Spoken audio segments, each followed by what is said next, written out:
is one of those famous matches that everyone talks about as being one of the worst matches of all time. And I had forgotten how bad it was.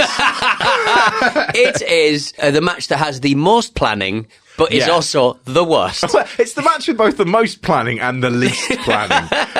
So this is a period in 1999 where Al Snow is a high popular mid-carder. Right. And this match really will become Al Snow's most famous match. It's really unfair for Al Snow because really he's a good wrestler. He's a good hand. He was good in ECW. He had a good WWE run, but he just never quite had that one match that was better than this was terrible. The basic plotting behind this, they came up with the Hell in the Cell in 1997. It's the bloodiest match of all time with Shawn Michaels and Undertaker. The idea is you cannot escape. In 1998, they've done it with Undertaker and Mick Foley, when Mick Foley has come off the top. How do you top this? Well, they decide to top it with just a pile of steaming shit. Pete here from WrestleMania. Now, if you're thinking this video seems a little familiar, well, maybe it is. Maybe it's an edit of an old episode that WWE have made YouTube take down repeatedly. If you want to get these videos that you know and love earlier and permanently, head on over to our Patreon, patreon.com/WrestleMe. On with the show. The idea with this, I think, was to try and make a safer version of the Hell in the Cell, which they did by introducing dogs. Now, the reason the match doesn't work is that the dogs weren't violent. No. If the dogs had been violent, that would have been awful, but the match would have been amazing. The dogs were disinterested. For some reason, presumably for safety, they had to have handlers in there as well. Yeah. Useless. Al Snow has talked very, very passionately in recent years about two things. One, how he shouldn't be blamed for this match. He's just in it. The other thing he's talked about is saying he went to Vince Russo. Al Snow, throughout the entire thing, was saying, please, can you do one thing? Can you make sure the dogs have been trained to do what they're supposed to do? Right. So it starts off this whole program with Al Snow has got a foam mannequin head. It's called Head, and everybody chants what he sort of in his song goes, what does everybody want? And everyone goes, Head. Yep. That was very much the attitude here in a nutshell. They decide to get rid of Head for no apparent reason. Al Snow's a bit confused, but Vince Russo has basically watched the film Son of Sam, and he says in Son of Sam, the serial killer David Berkowitz hears voices from a neighbor's chihuahua, and so we're going to give you a chihuahua called Pepper. And basically Al Snow thinks, well, they're giving me some kind of gimmick. You know, I play a sort of unhinged lunatic with help me written backwards in my head. Yeah. That all sort of fits in with what I'm doing. This is okay. And the only thing he said was, can you please make sure I have a trained dog? So they say, absolutely no problem at all. He said, I just need something I can react to. I'm going to talk to it. It needs to be, you know, the ability to make it turn the other way. Yeah. No problem at all, Al. No problem at all. He turns up to meet Pepper for the first time, his chihuahua, and there's a woman there, and he says, so are you its trainer as well? She went, no. Just its owner. And they basically rung a vet in the local area and said, can you give us a list of Chihuahua owners? And the first one to reply turned up, and that's Al Snow's gimmick. That's Al Snow's Chihuahua. Bossman can legally use anything. He's got the dog. Uh-oh, it's not nailed down. He's got... Uh-oh. Yeah, Pepper! Pepper's in that little cage. Come on, boss The man. dog peed on himself right then, King. I guarantee it. Oh, Lord. Did he throw Pepper? I think the boss man just tossed Pepper aside. In that... So when they say we're doing this Kennel From Hell match, what's happened is the boss man's lost a couple of matches to Al Snow for the Hardcore Championship. He's abducted Pepper, and on a SmackDown before this, he invites Al Snow to pick up Pepper, and he says, you'll definitely leave with him, and, you know, Pepper will be there. Yeah. And they turn up, they are in a hotel room, the boss man's hotel room, and the boss man brings out a silver platter full of what looks like kebab meat. Yeah. And they eat it, as you would do. As you would, as your enemy turns up with some meat, and you have a little meal with your enemy, don't you? You'll never guess what, Pete. It turns out that that's Pepper. Oh, no. How's it taste? Oh, well, it's not bad. But will you do me a favor? Try not to get one of them paws stuck in your teeth. That's right, Al. 100% grade A pepper. No. What's the matter, Al? You don't like pepper? You don't like the way pepper tastes? You don't like the way pepper looks? Huh? You don't like pepper? Huh? There's a great bit where Al Snow is sitting down and eating pepper, and he just gets up and he vomits. And there's a few things about this little vignette that I loved. One is the boss man's hotel room, and he's got twin beds, which I was sort of a bit like, I sort of got the image he's still hanging out with a keen, which I liked. But they're sitting down to eat, and they're sitting down on those chairs that you get at ringside, which hints that boss man has brought them from work, stolen them, possibly a crime. It's in his van. Not sure. When Al Snow gets up to vomit, one of the chairs, it just catches on the back of his belt. And as he sort of like turns, he's going, and staggering. The chair is just stuck on him. He's like half man, half chair. And then the boss man chucks all the dog meat on the bed and begins beating up Al Snow. Like, right? Boss man, I know that's not his bed, right? Yeah. But he's now got to sleep in a room where there's a load of concealing dog dog meat. Or he has to call the cleaner. Yeah. But if she sees that, they're going to ask him to leave. He's Exactly, not going to stay there. Like the lampshades are going to be broken. 'Cause they've had a Never fight. attack your nemesis in your own hotel room. Stupid. Very stupid. Stupid. Or if you're going to do it, kill him with the scissors. that was all done, actually, Pete. I think you'll find in hallways. Arn Anderson and Sid Vicious are pros. They know what to do.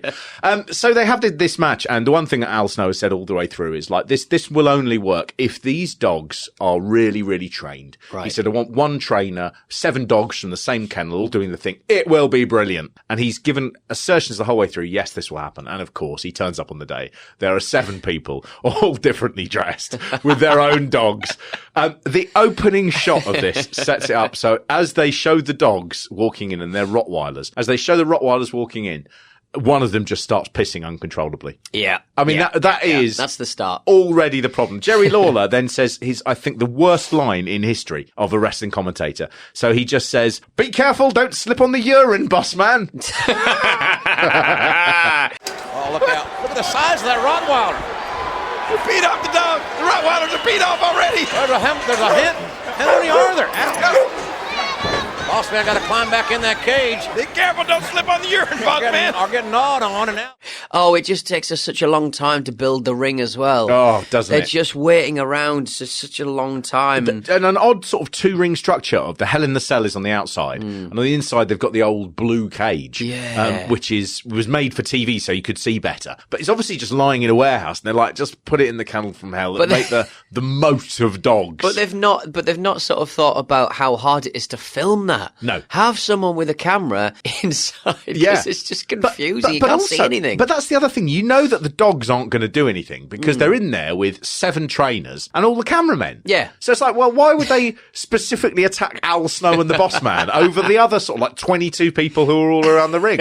It just doesn't make any sense at all.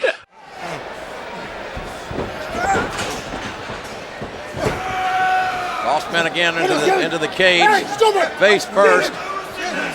Watch it. What the heck is... We're trying to make him fight boss man's hand? They also can't show the dogs after a while because the dogs keep pissing. They shit everywhere. Yeah. One of them starts humping another dog. Even in a wide shot, they wait for the dogs to go around the other side and then they're like, right, now we can show the outside. It could not have been worse. The actual action inside the ring, boss man, you forget how good he is. And in 1999, no one talks about this run. He is brilliant. He does a really good promo. Sort of going, I'm going to kick her ass. Yeah. He's got a sort of Georgia twang. I don't regret a damn thing I do. I tell you what, you're the one that's going to be regretting something. If you ask me another question like that, I'm going to shove this nightstick right up your ass. You got that? Oh. See, I've spent my whole adult life dealing with people inside of cages, and tonight will be no different, whether there's dogs there or not. And Al Snow is really over, and yet the audience. Well, the audience sort of before the match has even started, it's like they go, not convinced. Well, they probably can't see what's happening because they're through 2 cages for crying out loud. Yeah, it's true. Wild. They do go a bit excited when the dogs run in. When they come in, they're like, fucking yeah. Dogs. And I did think, what are you hoping for? I hope Boss Man gets his face bitten by a dog. His throat attacked by a dog. Has to have a big tetanus. Dear. It's so weird. It was weird. Boss Man chucks a powdery substance everywhere at one point. I quite enjoyed that. Wonder what that was. Left over from the 80s. If you were live in the arena, then you would just be like, it was just disgusting. It was like, it's like being in a park. You could smell it. Yeah. You could smell it. It's like being in a British park. There's dogs everywhere. They're shitting, they're pissing. You can smell the dogs. And there are 2 men fighting. fighting. That is welcome to Britain. But Vince Russo did do an interview where he came forward and sort of said, I take full credit for this. He said, I wanted police attack dogs, but when I arrived at the building that day, he said that they hadn't brought police attack dogs. He said we had to settle for finding locals who owned and trained pit bulls. And his big thing is, like, I saw the pit bulls and again, Vince Russo, he's so unreliable. We've just watched that match. Yeah. There ain't no pit bulls in that match. No. They are all Rottweilers. Yeah. I haven't seen a Rottweiler in real life for years. No, you just don't see them anymore, do you? No, I saw a Doberman the other day, and that was like seeing like someone who you thought was dead suddenly reappear. It's like, say, like those lassie dogs or an Alsatian. You just don't see them anymore. Dogs of the 80s. Yes. That is a calendar I probably would be. I think I wouldn't be interested in, but I'd actually sort of be a bit interested into Big bulldogs. it. Huge ones. Yeah. And the Spuds MacKenzie dog, obviously. Yes, of course. Goes without saying. Oh, no, watch the shovel. Oh! Boss man down to a knee, and that's actually just a Rottweiler pooper scooper. Might be right about that. You ever seen the size of... Easy, Tiger. Stay. Stay! Come on, get up, boss man! Hello, Pete from Wrestle Me! Hi, it's Marc from Wrestle Me here, and Wrestle Me You! Wrestle Me You! Wrestle Me You! Wrestle Me Me! We're here to talk about something that's going on the Patreon. We are doing WrestleMemas. We do this every year. We give you 12 great shows in December, because it's Christmas, isn't it? It's Christmas. What could be more Christmas? What could be more number Christmassy? 12? We basically find the stupidest, silliest matches in the history of wrestling, and we basically talk about them. I mean, what more could you... Patreon.com/WrestleMe. Join us! Happy WrestleMemas! The actual in-ring action is sort of all right. It's a 12-minute match. It feels a lot longer than that. And JR and the King on commentary give up on it really quickly. Oh, about 1 minute in, he's saying this match has bowling shoe tendencies. Yes, he does. Yeah. He also, about halfway through, he really fucking dobs Al Snow in, where he just goes, this match, all Al Snow's idea. Poor Al Snow, nothing to do with him. And then right at the end, I mean, JR knows exactly what's going on here. He just sort of says, well, we've just seen the first and maybe the last Kennel From Hell match. Well, folks, we have just seen the first and maybe the last Hell in a Cell matchup. The Kennel From Hell King. Oh, stupid Rottweilers didn't even fight him. They couldn't find a bone in a butcher shop. The worst thing is when they're sort of getting out of the place and moving on with the dog. The dogs they're running out, and one of the handlers falls over. Oh, it's great. Almost onto his own dog. It was so bad. He really falls. There is nothing worse than falling over a dog, because you have that thing of going, even though I'm falling, I have to somehow not crush the dog. Yeah. Bossman would go on within 2 months, though, after this. You know, people forget. He would then go on to have a absolute career highlight. In this period where a lot of silly stuff was going on, and you get nonsense like, you know, the Kennel From Hell match. Bossman in November would be doing a eulogy to Big Show's dead dad, Something and then Big Show. Something I think about and get sent all the time. Jumping on the coffin as it was pulled through a graveyard. And you look at the two things, the two bodies of work, and you go, how can someone go from the Kennel From Hell, the worst match of all time, to doing probably wrestling's finest hour? He's just always exceeding expectations at Big Boss Man. Because obviously, like, you know, back in the day, he was a gimmick and a very popular gimmick at that. But the situation being that he could still go, so you still kind of made himself relevant by being quite good. Totally. And the funny thing about Bossman as well, in this period, he's very much seen as being like the veteran, and he seems like, oh, you know, you're quite old compared to everybody else. Yeah. He was a star in the 80s at a very young age. I think when he died, I think he was about 42, 43. Okay. So in this, he's in his late 30s. He's actually really, nowadays, that would be the peak of your career. Yeah. I mean, possibly sort of 30, mid-30s, I think would be sort of fair. There's still a chance, Mark. But yeah. You're saying there's still a chance for us. Well, my boat has sailed, Pete. I am very much now in manager territory.